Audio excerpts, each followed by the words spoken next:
Ignoring my parents' advice on buying a house is one of the best financial decisions I've ever made for myself. Hi, my name is Grace. My husband and I are trying to pay off $100,000 of student debt as fast as we can, and every time I cut a watermelon, I talk about my finances, and today we're talking about buying my house. And I say my because as much as I love my husband, I bought my house before we were married, and I did it on my own. My parents thought it was the worst idea I've ever had. Let's flash back to 2021. I had started a new job in January, fresh out of college.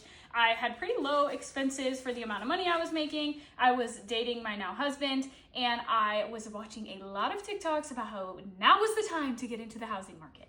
Thank goodness I decided to listen. I remember calling my parents and being like, hey, I think I'm gonna look into buying a house. Like, I have the money, I can put 3% down. The housing market is like only gonna get worse from here. The interest rates are really low. Like, I think I'm gonna do this. And they were like, this is a terrible idea. Like, you're wasting your money. You're gonna get in upside down, was what they told me. Whoa, baby, were they wrong. And overall, they just thought I was being very reckless, and I am so glad that I didn't listen to them. Also preface this by saying my parents have given me a lot of really good financial advice. They have helped set me up so well for my future. They paid for my college. They are obviously doing very well for themselves, and I'm eternally grateful for that. But I am also so grateful that that was the one thing that I decided to put my foot down and be like, you know what? I think I'm gonna do this even though you think it's a bad idea, because I think it's a good idea. Just to say, I do think parents have some really, really great financial advice, especially if they're doing pretty well for themselves financially. But I also do think that if your gut is telling you like, hey, this is what I need to be doing, even though they're saying it's not, then go for it. You know, we got to make our own mistakes on our own, and that's kind of where I was at that point. I was literally 20 years old, okay?